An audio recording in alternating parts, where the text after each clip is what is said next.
han dicho que presente.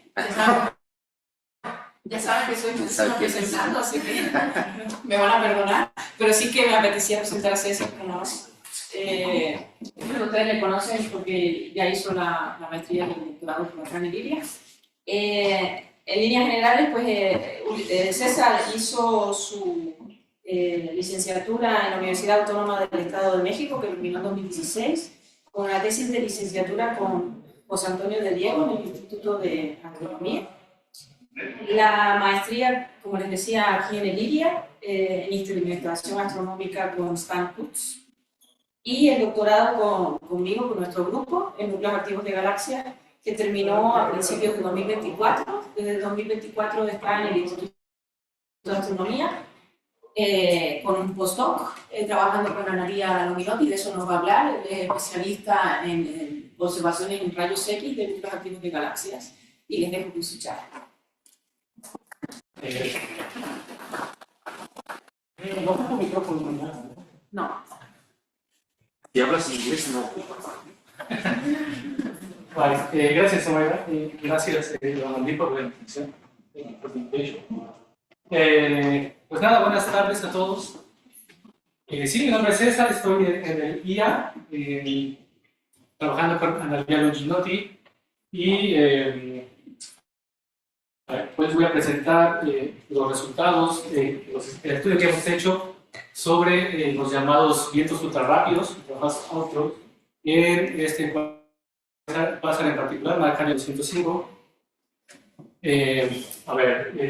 Una de las preguntas abiertas en el campo es cómo son lanzados estos vientos, estos poderosos vientos, principalmente en fuentes de baja agresión, como es este caso de Marcaria 205 que vamos a ver en un momento.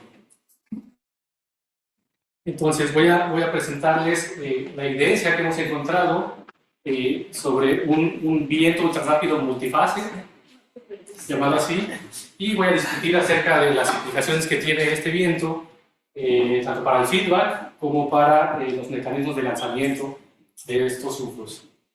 Este trabajo fue desarrollado en colaboración con Analía Longinotti y Jaime Cromwell de IA, Giorgio Lanzuisi del INAF, Armando Lara, que está en Ciencias Nucleares, en el Instituto de Ciencias Nucleares, y Miriam Murillo del INAOE. Entonces, antes de discutir acerca de los vientos ultrarrápidos, voy a introducir brevemente el ambiente donde estos son generados, que es las regiones más internas de los AGNs. ¿Okay? Entonces, un AGN, un núcleo activo, es alimentado por acreción de material en el agujero negro supermasivo que está al centro de la galaxia, y el material que es acretado forma precisamente un disco de acreción que emite principalmente en la banda de óptico y ultravioleta. Y por encima del disco de acreción está la corona de rayos X, la llamada corona de rayos X. Es precisamente esta corona que es la encargada de producir la emisión de rayos X por controlización de los fotones del disco de acreción. Y además, acá viene lo importante para esta charla, es que los AGNs pueden lanzar además vientos muy poderosos, además de los jets que conocemos seguramente todos. Entonces, para esta plática me voy a enfocar en la componente de outflows de los AGNs. Y ahora sí, acerca de los vientos, de los outflows de los AGNs, pues estos son precisamente vientos de gas ionizado. Lo que son los outflows, los vientos es gas ionizado. Es lanzado de las regiones más internas del AGN. Como pueden ver en esta representación del AGE colaborado desde 2001, hay 4 principales tipos de outflows de AGNs, que son los Narrow Line Absorption Lines, Broad Line Absorption Lines, los llamados Worm Absorbers, y los vientos ultrarrápidos o los URBOs. Estos vientos, los outflows, pueden ser caracterizados por 3 parámetros, que es el parámetro de ionización, la densidad columnar del material o del gas, y la velocidad del outflow. En estos recuadros de arriba, entonces podemos ver las propiedades físicas de los diferentes outflows en promedio, sus propiedades físicas. Entonces, pues podemos ver que dos cosas. Hay una gran variedad en las propiedades físicas de cada uno de este tipo de outflows, y además hay un overlap entre el espacio de parámetros. Pero bueno, nosotros nos vamos a enfocar entonces en los vientos ultra rápidos, que son, de hecho, el caso más extremo entre todos los ¿Puedes explicar cuál es el parámetro Z? el parámetro de ionización. Ok. Es parámetro de ionización, densidad columnar y velocidad del outflow. ¿Sí? Pues como, perdón, en los ejemplos H2 generalmente el parámetro de ionización es adimensional. Pero este tiene dimensiones, ¿cómo puedes explicar cuál es la relación? Bueno, está sí el parámetro Xi, que es dimensional, y el parámetro U, que es adimensional. Hay una relación entre ellos, o sea, uno puede pasar y convertir entre Xi y entre U. Aunque bueno, ahora no recuerdo específicamente cómo es esto. Para genes en particular, hay un factor de conversión entre 20 y 40, me parece. Entonces, Xi es un factor 20, 30 veces U. Ok, gracias. Okay. Entonces, los vientos ultrarrápidos son los casos más extremos entre los outputs de los APLs. Estos son vientos altamente ionizados, son los más ionizados de todos ellos. Además presentan densidades columnares muy altas y quizá el aspecto más importante, las velocidades que alcanzan. Estos vientos ultrarrápidos pueden alcanzar velocidades de hasta alrededor de 0.3 la velocidad de la luz. Y una cosa importante entonces es que debido a estas propiedades extremas de los vientos ultrarrápidos, estos son capaces de expulsar, de sacar grandes cantidades tanto de masa como de energía lejos del núcleo. Y entonces son considerados los candidatos más promisorios para producir el feedback de la GE. Una cosa también importante es que los UFOs son detectados en más o menos 30-40% de los AGNs cercanos. Entonces, realmente son un fenómeno común, relativamente común en los AGNs. Ahora bien, pues ¿cómo identificamos nosotros o cómo observamos estos UFOs en los AGNs? Pues son identificados a través de líneas corridas al azul en los espectros de rayos X. Los UFOs están definidos en los rayos X. Los otros tipos de outflows que presenté hace un momento se observan en longitudes de onda de UV. Hay outflows moleculares mucho más lejos del centro, pero los UFOs, los vientos tan rápidos, de hecho están definidos en rayos X, observados como líneas de absorción corridas al azul. Y ese corrimiento, ese shift de las líneas que observamos, nos da una medida directa de la velocidad del viento. Entonces, en rayos X duros, por arriba de 2 kV, son identificados o detectados principalmente por líneas de absorción de elementos altamente ionizados, de hierro altamente ionizado, principalmente hierro 25, ¿dónde está? Hierro 25 y hierro 26. Esto en la llamada banda de hierro, que está aproximadamente entre 7 y 10 kV. En la primera imagen de la izquierda les muestro el espectro, los espectros XMM, Newton y Nusta de este quasar P10 456, que es de hecho el AGN más brillante del universo local.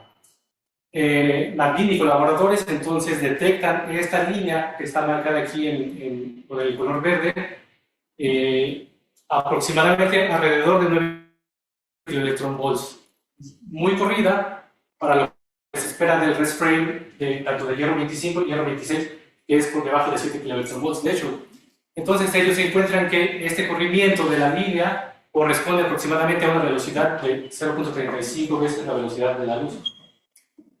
En el espectro de al lado, de Pounds y Reeves de 2009, es el espectro XMM Newton de este otro objeto PG 1211, y lo mismo, detectan esta línea en absorción. Bueno, noten que esto es Observed Energy y esto es Frame Energy. Bueno, encuentran que esta línea en absorción, el corrimiento de esa línea corresponde a una velocidad de aproximadamente 0.12 la velocidad de la luz.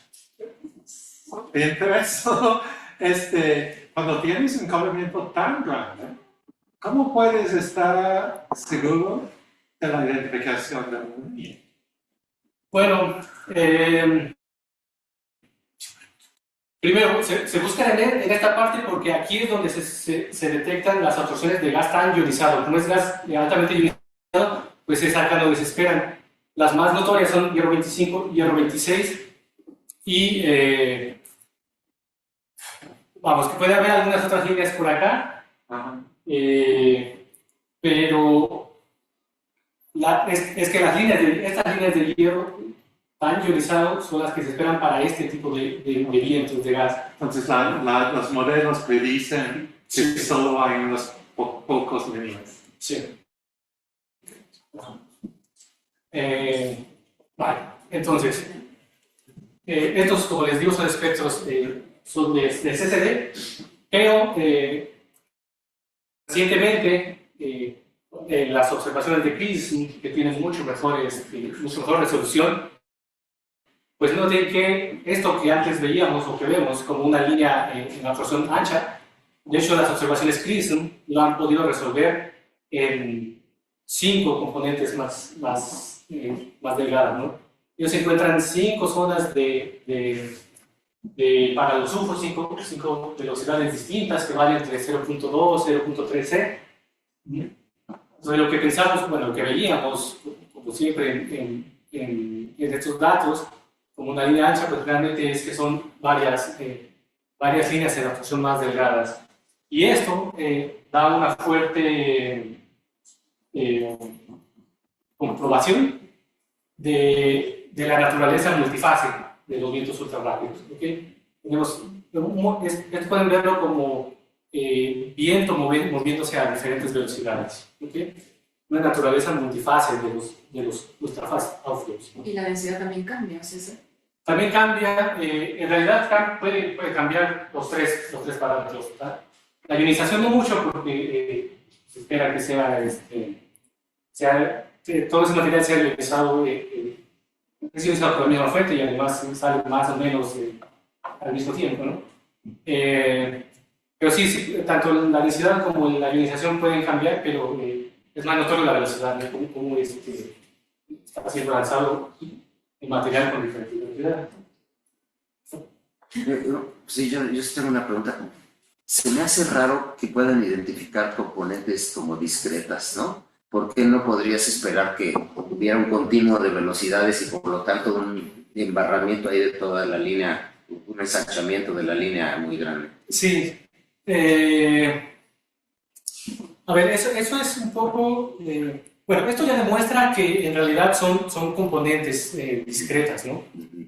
Pero esto va un poco con que aún no conocemos exactamente cómo, si el UFO que sale es, digamos, isotrópicamente del núcleo y entonces podría verse como una burbuja que va expandiéndose, o es como nubes de gas que son las... Realmente esa naturaleza física de la geometría del viento, pues la desconocemos todavía, ¿no? Estas cosas son nucleares y no podemos resolverlas, entonces las estudiamos con los espectros de rayos X y al menos esto nos dice que efectivamente parecen ser nubes que son lanzadas a diferentes velocidades. Pero los diferentes colores, las diferentes zonas, son como modelos que estás usando para hacer una descomposición del espectro. Puedes verlo como que se le ajustaron líneas gaussianas. Ajá.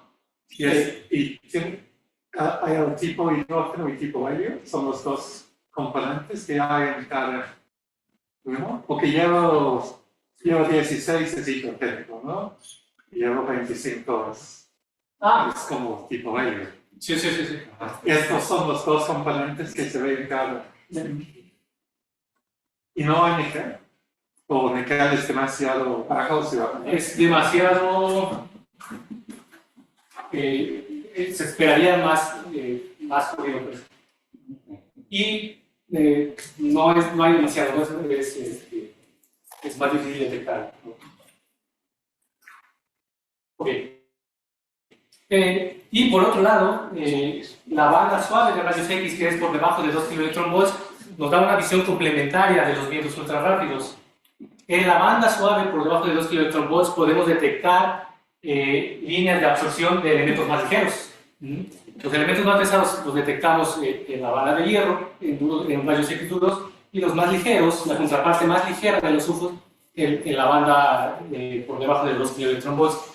Este espectro que les muestro aquí del EGC 3783, de hecho, estas líneas que pueden observar aquí en colores no son de un UFO, no son de un viento ultrarrápido, son de un gamma absorber clásico, pero lo que quiero mostrarles con este espectro y esta imagen en particular es que por debajo de 2 kV tenemos un bosque de líneas de absorción que podemos investigar y que nos permiten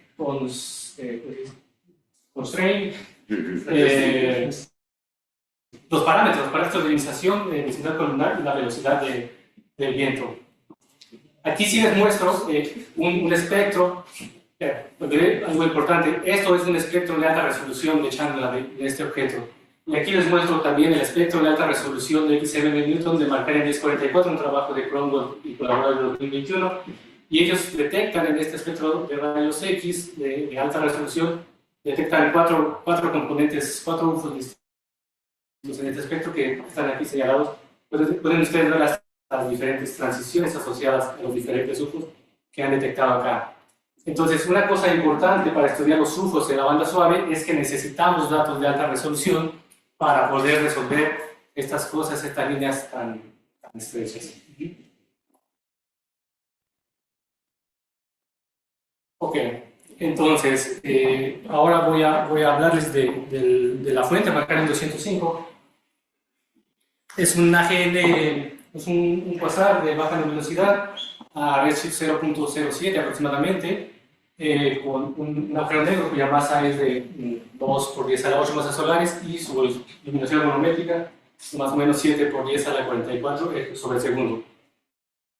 Y un aspecto interesante de esta fuente es que tiene una tasa de acreción de apenas 0.03. Aquí les muestro la imagen óptica del objeto, no es esta espiral acá bonita, sino el objeto que está aquí en el círculo rojo, ¿no? Es un quasar.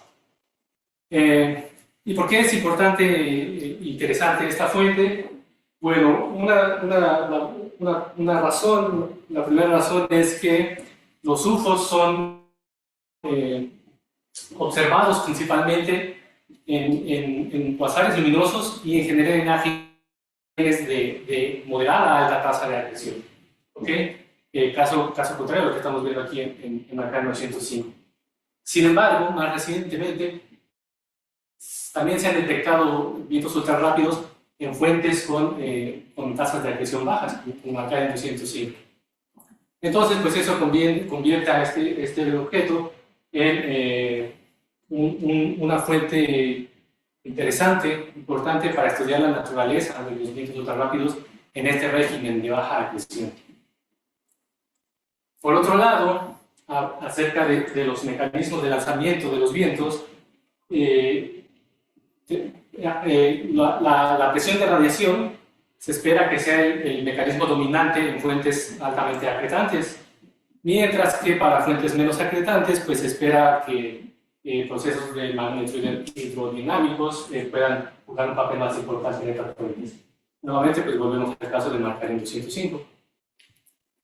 Y finalmente, es que hay una detección ya publicada de un UFO, de un viento ultrarrápido en esta fuente Markarian 205 por Tom Besse y colaboradores en 2010. Ellos estudiaron observaciones de CCD, de XMM Newton, y detectan un UFO a una velocidad aproximada de 0.1 veces la velocidad de la luz.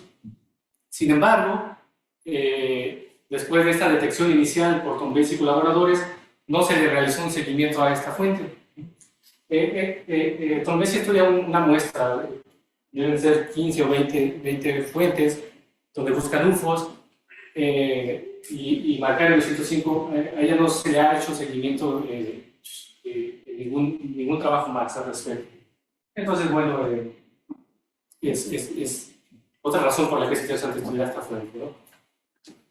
Pues esto entonces nos conduce al objetivo de este trabajo, que fue precisamente investigar la presencia de estos vientos ultrarrápidos en esta fuente usando datos de alta resolución de XMM Newton.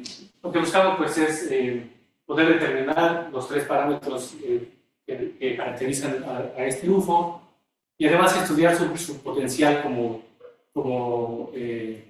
agentes de feedback de la AGN. Entonces, ¿qué hicimos? Bueno, aquí les muestro primero las observaciones que tenemos de Markarian 205. Las observaciones XMM Newton son 4, una hecha en 2000 y 3 observaciones hechas en 2006. En el plot de la izquierda les muestro los efectos que tenemos entre 0.2 y 10 kV. Y a la derecha está la tabla con los parámetros observacionales. Entonces, como pueden ver, las 3 observaciones contemporáneas de 2006, que son las 3 de abajo, no presentan un cambio significativo ni en el flujo ni en la forma espectral. Podemos ver tanto en el índice de fotones como en la propia, en el propio espectro, ¿no?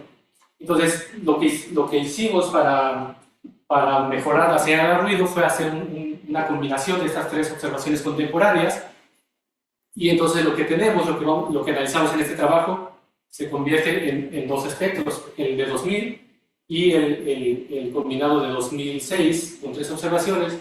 Entonces, pues a lo largo de la práctica me referiré a ellas como XMM 2000 y XMM 2006. Bueno, aquí les muestro los espectros de alta resolución de XMM Newton de Markarian 205. Arriba está XMM 2000 y abajo XMM 2006. Bueno, acá me he equivocado, pero los son 2006. Entonces, lo que hicimos primero fue ajustar el continuo.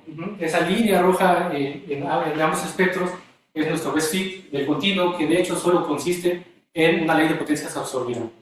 Este objeto en este rango energético se ajusta bastante bien con solo una ley de potencias absorbida.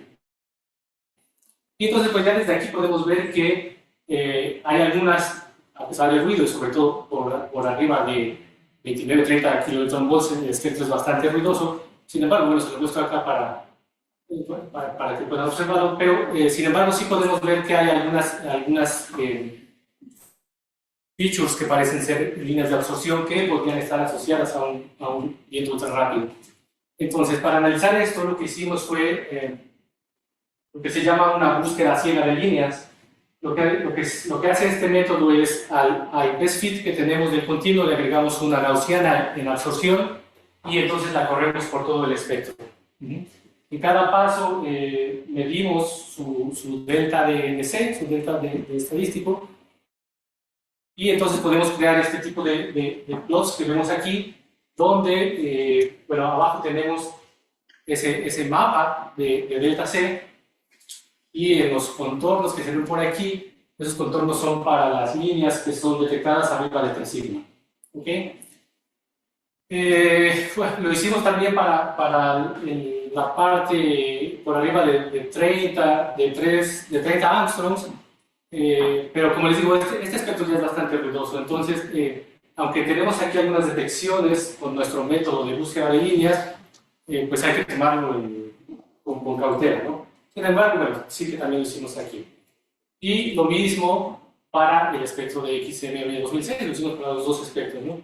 Pues aquí este espectro es mucho más limpio en cuanto a ruido, y lo mismo, entonces hacemos ese mismo método y bueno, esto ya nos da un indicio de que efectivamente el continuo necesita una absorción extra para poder ajustarlo. ¿Okay? Esto simplemente nos dice que hay absorciones sin asumir ningún modelo físico, solamente nos dice que allí hay algo. Entonces, para resumir eso, pues de hecho aquí les muestro la tabla de las las líneas que nosotros detectamos con ese método por encima de 2 sigma. Y lo que hicimos después, ahora sí, fue usar un método físico, un modelo físico para ajustar este espectro. Para ello, entonces, usamos el modelo del código de fotoionización de Phase, que es desarrollado por Cromwell, colaboración en 2003. Y entonces, lo que tiene este modelo Phase, primero consta de 4 parámetros, que es el parámetro de ionización, la densidad columnar, la velocidad del material y, bueno, la velocidad por turbulencia del material. Además, este código Phase nos arroja una lista de iones que corresponden a todas las transiciones que se obtienen del mejor ajuste con Phase. Entonces, aquí les muestro los espectros ajustados con nuestro modelo Phase. Y lo que quiero resaltar aquí es que en ambos casos encontramos que se requieren 2 componentes de Phase para ajustar el espectro, ¿sí? En verde están señaladas las transiciones atómicas que corresponden a la primera componente de UFO, y en azul las que corresponden a la segunda. Entonces, Pero la abundancia de cada elemento se deja como parámetro libre. la abundancia no está en el modelo Phase. Sin embargo, está hecho en Cloudy, y en Cloudy me parece que está fija a ver. No. ¿Perdón? No, entonces ni siquiera tienes una metalicidad Sí de está, parámetro libre. sí está en Cloudy, se construye con Cloudy, pero la verdad que no sé en qué rango mide. Pero sí, vale. Nosotros usamos Cloudy para crear la SED, la SED para el objeto en particular, ¿no? Y construimos las tablas en Cloudy que van a Phase para que Phase haga el ajuste. Y en Cloudy está la abundancia como parámetro libre, pero no recuerden que no. También está la densidad del medio en Cloudy como parámetro libre. Uno lo puede elegir, ¿no? Pero no, está bien. Bueno, en ambos casos entonces detectamos 2 componentes de UFO, ¿sí? En la observación tanto de 2000 como de 2006. Y bueno, acá les muestro entonces primero la tabla que obtenemos con los parámetros de cada componente de UFO en cada observación. Entonces tenemos parámetros de ionización, densidad columnar, la velocidad que encontramos asociada a ese outflow de ese viento, y bueno, la significancia estadística de cada dirección. ¿Qué podemos ver en primer lugar? Bueno, tanto el parámetro de ionización, la densidad columnar y la velocidad son diferentes para cada UFO, para cada componente de UFO detectado entre ambas observaciones. Si vemos la de 2000, bueno, tenemos diferentes parámetros de ionización, diferentes densidades columnares y diferentes velocidades para cada componente detectada. Pues lo mismo un poco pasa en la observación 6 años posterior, la de 2006. Entonces, ¿qué nos dice esta tabla de parámetros? Bueno, nos está señalando nuevamente la naturaleza multifase de estos vientos, ¿sí? Tenemos 2 componentes en cada año con diferentes velocidades y en general diferentes parámetros. Entonces, sí, nos está diciendo que este viento no es una capa que se arroje como isotrópicamente, sino más bien que tiene una naturaleza multifase, como ya lo veíamos antes recientemente con las observaciones de Prism. Y además es que pues no es la primera vez que detectamos esto en espectros de alta resolución. Ya se han detectado en otras fuentes, y en particular aquí les muestro el trabajo de Longinotti y colaboradores de 2015 en NIRAS 17020, y noten que ellos también detectan 5 componentes de UFO en este objeto. ¿Okay? Entonces, sí tenemos una naturaleza multifase también en los vientos ultrarrápidos de Markarian 205. Una vez eso, pues buscamos investigar acerca del potencial de estos grupos para producir feedback en la galaxia. Ahora bien, ¿cómo hacemos esto? Bueno, en primer lugar, calculamos el radio de lanzamiento de este grupo. En realidad, lo hicimos para cada componente de grupo que detectamos en ambas observaciones. Para esto, asumimos entonces que la velocidad de lanzamiento del UFO es por lo menos igual a la velocidad de escape para que pueda ser lanzado. Y esto en realidad nos da un límite inferior en el radio de lanzamiento, ¿no? Entonces calculamos el radio de lanzamiento mediante esta fórmula, donde esta B cuadrada, pues corresponde a la velocidad que nosotros obtuvimos del ajuste espectral, que obtuvimos con Phase. A partir de este radio de lanzamiento, calculamos el mass output rate, que la masa que es arrojada contenida en el UFO que es arrojado, ¿no? Entonces, aquí, mediante esta fórmula, calculamos esta tasa de masa, donde esta R pues, la calculamos antes del radio de lanzamiento, y este NH es la densidad columnar que obtuvimos también del ajuste que hacemos con Phase, que obtuvimos con Phase. Aquí pues voy a señalar algo importante, este término del Covering Fraction del UFO, es nuevamente un poco por la pregunta inicial de Enrique. Tampoco podemos, con estos datos, no podemos restringir precisamente ese covering factor del UFO, ¿no? Generalmente se asume algún valor típico para ese covering factor, 0.2, alrededor de 0.2 para ese covering factor, pero nosotros no podemos restringirlo con estos datos.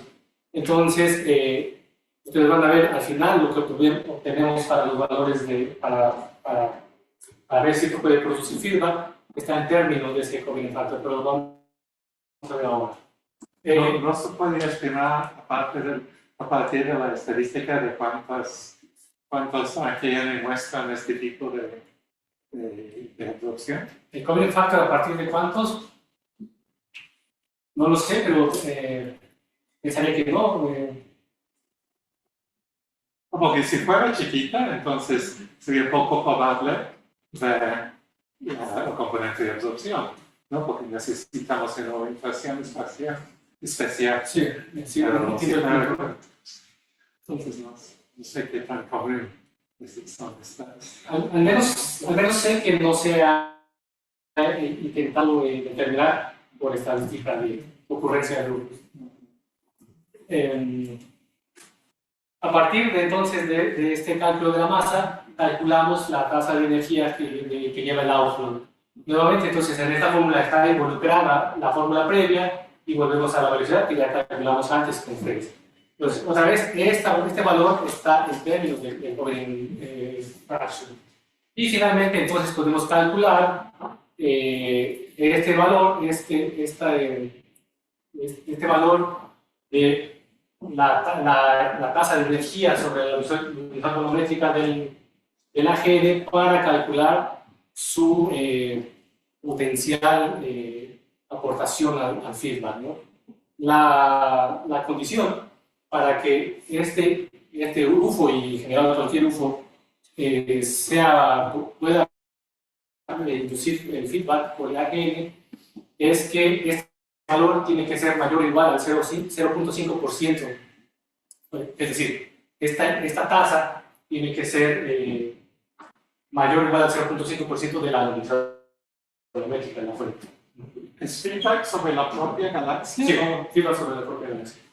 Este depende también de la orientación, ¿no? Si el flujo es principalmente perpendicular, ¿visto?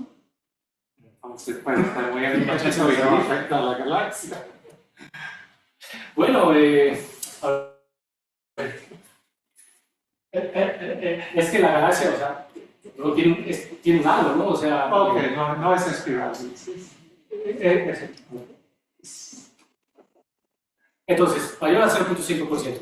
Nosotros entonces calculamos esto y lo que encontramos está resumido en la parte resaltada. Estos son los valores que obtenemos para ese cociente, para cada componente de UFO detectada en cada observación. A ver, entonces, para la observación del 2000, tenemos que para el UFO 1, este valor es alrededor del 0.8%, otra vez en términos de Covering Factor, y para el UFO 2 es de alrededor del 2.5% en términos de Covering Factor. En principio, pues esto ya cumple con el criterio mínimo para feedback. Más específicamente, lo cumple para un valor de Covering Factor de 0.6 en el caso del primer UFO y un valor de 0.2 en el caso del segundo UFO. Mientras, bueno, como les digo, este valor de Covering Fraction no está bien determinado, pero un valor típico que se asume para esto es precisamente alrededor de 0.2. Quizás 0.6 ya está un poquito más alto, se puede discutir después, pero en principio entonces, estos dos UFOs observados en 2000 sí que podrían ser agentes de feedback en la galaxia.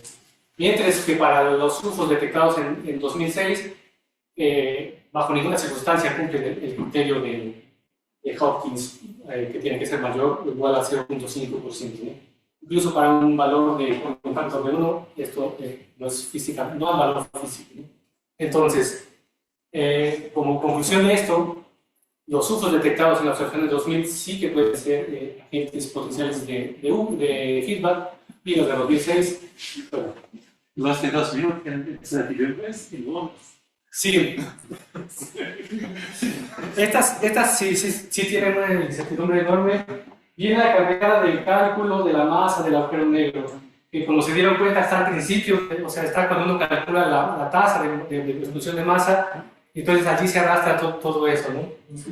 Es el cálculo es el único cálculo que tenemos de la masa del agujero negro de este objeto y fue hecho muy temprano en los 2000, entonces sí tiene unas incertidumbres enormes, ¿no? Pero bueno, en el uso de 2006, ni considerando las barras de error, es capaz de producir feedback, ¿no? Bueno, entonces, otra cosa importante como conclusión de esta parte es que este impacto del UFO como agente productor de feedback, pues parece que puede cambiar bastante considerable entre ambas observaciones, ¿no? En este caso, en observaciones separadas 6 años. Ok, por otro lado, entonces, también buscamos investigar acerca del mecanismo de lanzamiento de los UFOs detectados. Ya lo mencionaba un poco al principio, tenemos dos escenarios principales, que es por presión de radiación y por procesos magneto-hidrodinámicos. Y entonces, por los procesos por presión de radiación se espera que estén asociados a fuentes altamente aprietantes, mientras que los otros a fuentes menos aprietantes. Y de hecho hay ya tenemos estas relaciones entre la velocidad del UFO y el parámetro de ionización que se espera para los escenarios que dominen en cada caso, ¿no? A la derecha les muestro entonces el plot que obtuvimos en este plano Xi velocidad.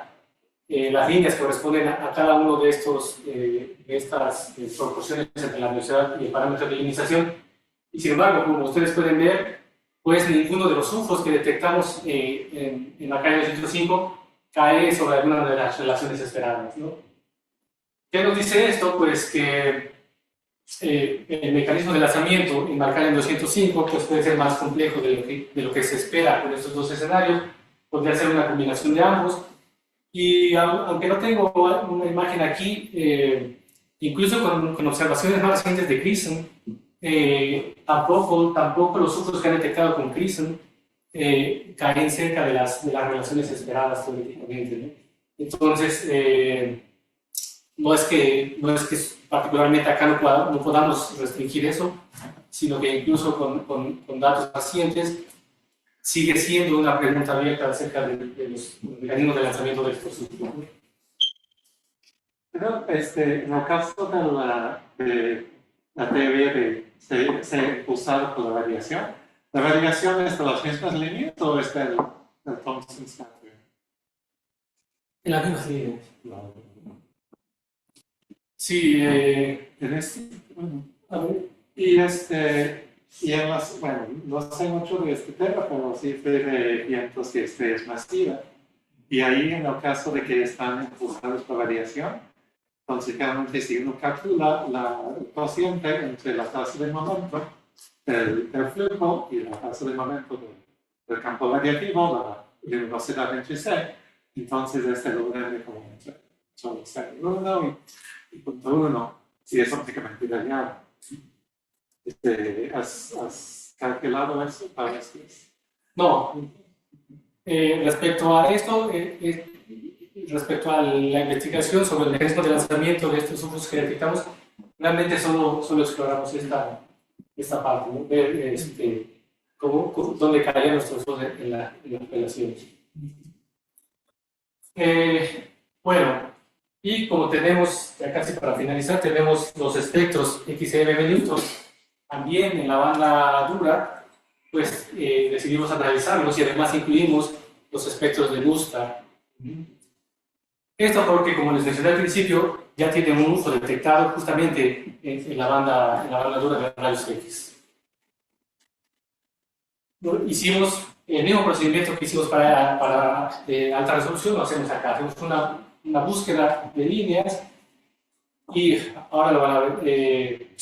Otra vez calculamos el delta estadístico en cada punto y hacemos nuestros mapas. Como pueden ver, estos mapas son mucho más bonitos que los de alta resolución, porque claro, aquí solo hay dos líneas, básicamente, que vamos a detectar, hielo 25 y hielo 26. Entonces podemos hacer estos contornos mucho más bonitos que cuando tenemos los datos de alta resolución, ¿no?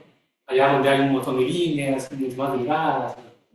Pero bueno, entonces aquí tenemos a la izquierda los datos de 2000, a la derecha los de Mustard, y no estoy poniendo aquí los de 2006, de XM de Newton, porque no detectamos nada en los datos de CCD, de rayos X Joule, en la observación de 2006.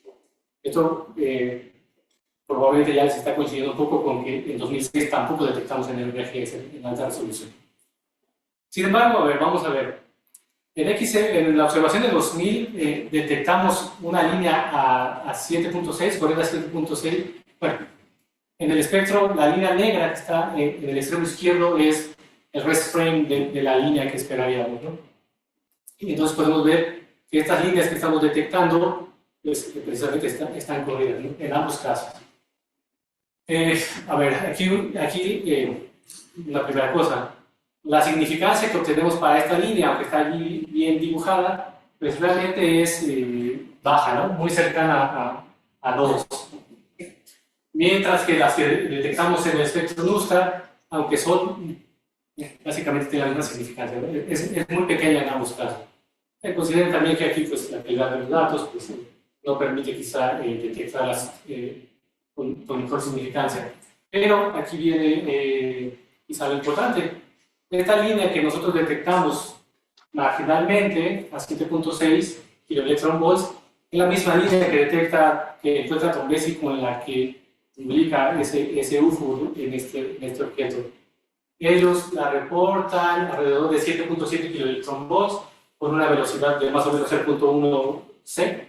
Nosotros la encontramos a 7.6 con una velocidad de más o menos 0.09. Entonces, entre todo esto, pues hemos logrado recuperar la detección de Tombesi en el 2010. Y respecto a las líneas de Mustard, también entonces encontramos una a 7.45 con una velocidad de outflow que correspondería a 0.6 de la velocidad de la luz, mientras que un poco más marginal hay una línea aún más corrida hasta 10.47 que si nosotros la asociamos con estas transiciones de hierro 25 pues correspondería a una velocidad de casi 0.4 veces la velocidad de la luz. algo que ya se ha visto en otros sorteos, ¿no? Sin embargo, bueno, esto son detecciones más marginales, entonces lo más relevante acá es que dentro de estas detecciones marginales logramos recuperar la detección original en esta fuente. Y pues ya finalmente mis conclusiones. Entonces, los datos de alta resolución nos han mostrado la existencia de dos vientos ultra rápidos en ambas observaciones, tanto la de 2000 como la de 2006.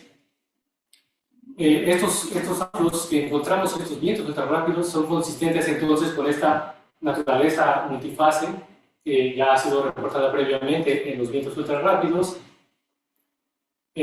Los UFOs, las dos componentes de UFO que detectamos en la observación de 2000, parece que son capaces de producir el feedback por el AGN. Por la parte de los mecanismos de lanzamiento de los vientos ultrarrápidos, pues aún permanece incierto, porque como les digo, permanece incierto en general para todas las fuentes. Y bueno, finalmente, con nuestros datos, nuestro análisis de los datos de CCD, pues hemos encontrado la evidencia del UFO que también detectó originalmente Tulbesi en el 2000. Entonces, noten que solo se detecta el UFO en las observaciones de 2000, tanto en datos CCD como en datos de alta resolución. Y por la parte de los datos de Mustard que les mostré, esa primera línea pues podría indicar, noten que estos datos son de 2017, ¿no? Entonces tenemos datos de 2000, de 2006 y luego de 2017 que podrían indicar, podrían dar pie a un estudio más evolucionario de estos UFOs, ¿no? Sin embargo, pues estas detecciones hay que tomarlas un poco con cautela. Gracias.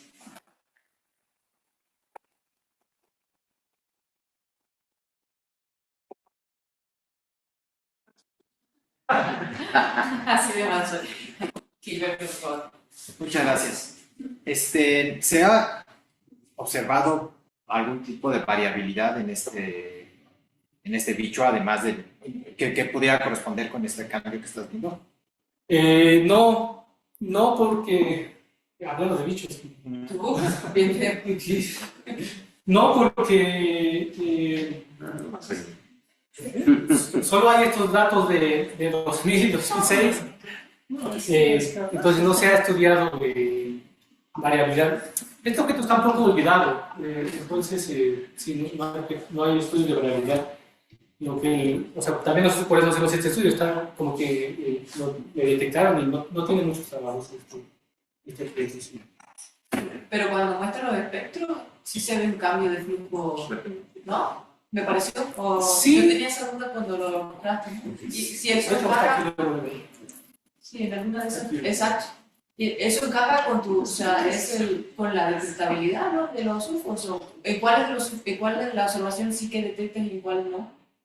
Fíjense que sí podría ser, porque miren, aquí en este caso la verde es la de 2000, la roja, azul y negra son las de 2006, y luego vuelve a este flujo hasta 2017, ¿no? Entonces, Encaja con lo que encuentras de los UFOs, cuando a lo mejor cuando el estadio más brillante es donde... no, porque en estas observaciones es donde no encontramos el UFO.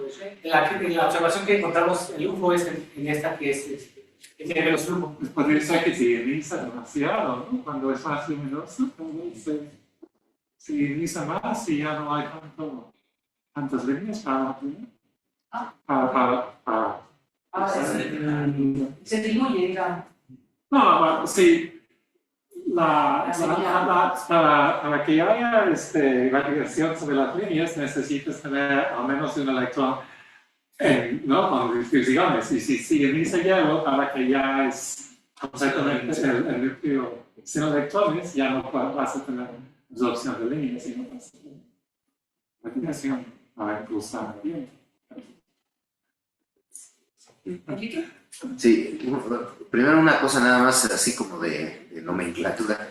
Cuando dices multifase, siento que quieres decir como multicomponente, o sea, como que hay muchos, porque nosotros los medio interestelareros hablamos de fases cuando hablamos de componentes a diferentes densidades y temperaturas, pero me da la impresión de que aquí estás pensando más bien como grumitos de gas por un lado y por otro y que tienen cierto factor de cobertura, y eso es correcto. Sí, efectivamente, quizás un poco más de nomenclatura, porque acá, de hecho, los usamos como sinónimo un poco multifase y multicomponente. Sí.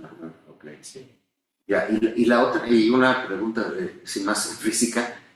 Entonces, yo no sé de qué escalas de tamaño estamos hablando, pero se me hace que 6 años es una diferencia de tiempo muy chiquita para que ocurran cambios significativos en este tipo de bichos extragalácticos, ¿no? ¿O no?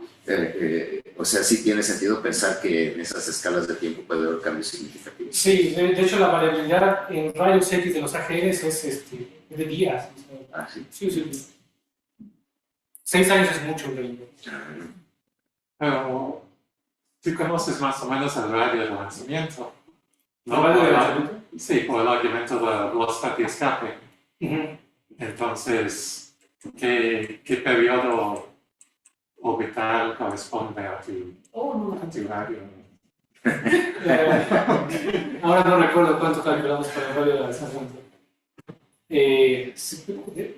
Está en medio de estas dos cosas. Lo siento, no recuerdo cuánto calculamos ese radio.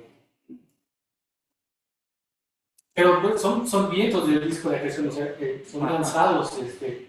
De hecho, más o menos general se toma que son lanzados dentro de los primeros 100 radios gravitacionales. Sí, tiene que ser, ¿no? Porque tiene velocidad de fracción significativa, ¿no?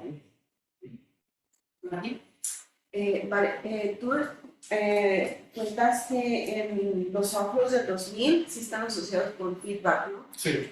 Entonces, y se puede ver ese feedback porque fueron en el 2000 y entonces ahora se podría ver ese feedback en otras longitudes o en otro... Porque ya uno esperaría, no después de tantos años que se viera los efectos. Sí esperas verlo, ¿no?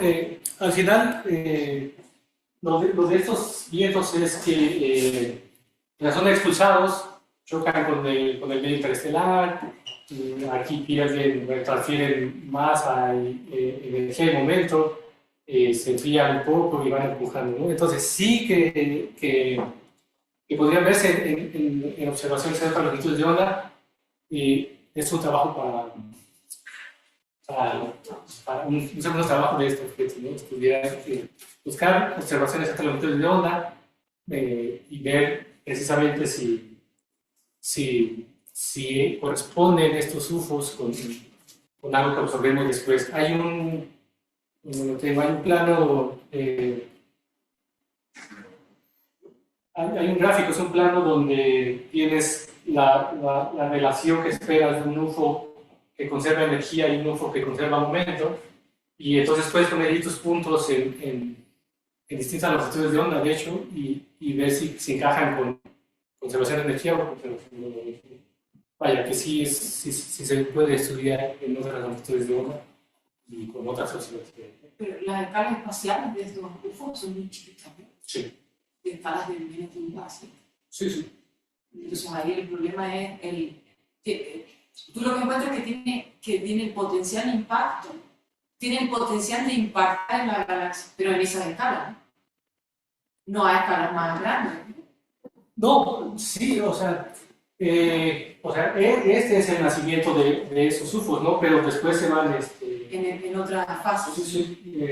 o sea, van interactuando con el medio y van, propagando energía de momento. O sea, sí se lanzan aquí a escalas muy pequeñas, pero sin impacto sí. Entonces esperarías detecciones en radio, ¿no? Sí. Por ejemplo. Sí. Deberías verlo eso. Sí. O sea, si hay datos radio de este objeto, Deberías hay que verlo. ponerlos en ese plot que te digo y ver. Sí. O sea, uno los puede asociar, ¿no? El UFO que fue lanzado en 2000 con estos parámetros, al que si estoy detectando una hora en radio, y ver si esos parámetros se corresponden, ¿no? Sí. Ok. tengo un comentario y una pregunta más. El comentario es que ya hice las cuentas y como que la luminosidad mecánica del viento escala con la velocidad cuadrada, y el momento escala con la velocidad. Entonces, si tú dices que es 1%, la luminosidad mecánica de tu flujo comparado con la luminosidad del AGN, entonces quiere decir que el momento es como de 10-20%, que es exactamente en el rango que yo esperaría si fuera impulsado por la aviación. Entonces, bueno, no comprendo nada,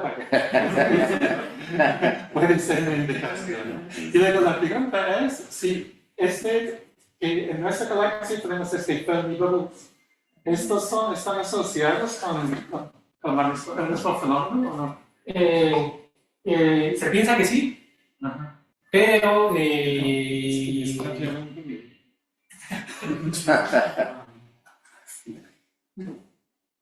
Sí. Contesta la sala. que sí se piensa que las Fermi Bubbles y las Rosetta Bubbles están asociadas, son los remanentes de lo que pudo ser un viento lanzado cuando había actividad nuclear en la galaxia, pero no está, o sea, no se ha estudiado, ¿no? Actualmente, están los datos del SDSS de las Rosetta Bubbles, pero o sea, nadie los ha estudiado, ¿no? Entonces, vaya que es una línea, un trabajo estudiar los datos SDSS de las Rosetta Bubbles con la contraparte en rayos X. Entonces uno podría investigar por allí si efectivamente son el remanente de algún, quizá no necesariamente UFO, pero un náufrago lanzado. Y respecto a la luminosidad, porque lo calculas en función de la luminosidad bolométrica, y esa luminosidad bolométrica la estimas para cada observación, o porque la AGN cambió de luminosidad, ¿tuviste en cuenta eso? ¿O de dónde sale la luminosidad bolométrica? Sí, la calculamos para cada. Ana César, gracias por la charla. Yo tengo una pregunta. Por lo que estoy entendiendo, se están detectando ya objetos con esos UFO porque también se han mejorado la instrumentación, más resolución y tal. Entonces, en principio, ¿se esperaría que más AGNs empezaran a presentar estos fenómenos? ¿O solo está restringido a cierto tipo de AGN? No sé, por ejemplo, los de agujero negro más masivo, o los que son brillantes en rayos gamma, o cómo. Yo creo que sí deberíamos empezar a ver más UFOs en fuentes, porque ahora hay mejor resolución. Lo que ha hecho esta mejor resolución, por ejemplo, lo que mencionaba de Christian, es más bien resolver líneas anchas en componentes más delgaditas, ¿no? Y volver a esto, a que estos UFOs son multifáciles y componentes, ¿no? Y luego, por la parte de la alta resolución, bueno, ustedes vieron esos espectros, algunos son muy ruidosos, ¿no? Con lo que esperábamos tener de Christian, que iba a funcionar también por debajo de 2 kiloelectronvolts, tendríamos espectros maravillosos y podríamos seguramente determinar mejor los parámetros y detectar nuevos UFOs. Pero que seguramente lo saben, no está funcionando por debajo de 2 kilovolts. Entonces, los mejores espectros que tenemos todavía siguen siendo de XCB, Newton y Chang. ¿Enrique? Sí, la última pregunta me acaba de hacer darme cuenta de una pregunta que yo soy externo al campo, ¿no? Entonces, así como en general para los extragalácticos. Yo sé que se habla mucho del quenching, ¿no? De la formación estelar en las galaxias por AGNs, etcétera, etcétera. E ingenuamente yo pensaba que es precisamente por este tipo de vientos, ¿no? Porque los jets pues no van a hacer quenching, ¿no? Pues salen perpendiculares al disco. Entonces me sorprendió un poco la pregunta de si esperaríamos ver más de estos flujos rápidos, porque de pronto me hizo pensar que no son el mecanismo estándar con el que los AGNs cuenchean la formación estelar, o cómo es la cosa. Pues son el mejor. A ver, no todos los outflows que mostré aquí pueden producir el feedback. Los vientos ultrarrápidos sí. Entonces, son los mejores candidatos, a pesar de que solo se ha detectado en 30-40% de los AGNs cercanos. Entonces, ahora pensándolo, pues sí deberíamos verlos en más porcentaje de AGNs, ¿no? Quizá estamos sesgados precisamente por la calidad de los datos que no podemos ver. Pero es cierto que el acoplamiento es importante. Siempre uno piensa que está todo perfectamente alineado en una galaxia, pero en realidad nosotros sabemos que la AGN muchas veces está desacoplado de las propiedades de la galaxia, ¿no? No es que tengas una galaxia y adentro está el disco perfectamente acoplado con el disco de la galaxia, ¿no? Y eso, por ejemplo, el jet o los vientos, en muchos casos muy famosos, el viento está acostado respecto a la galaxia.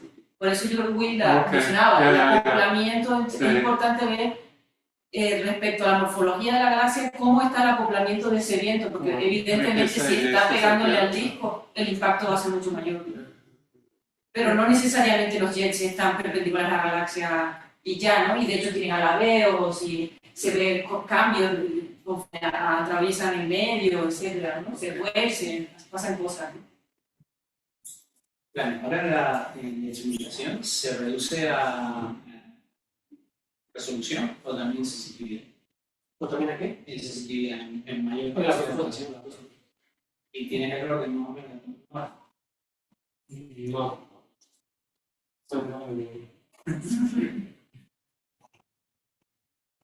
No sé si hay preguntas online o algo así. Si no, pues muchas gracias, César, por su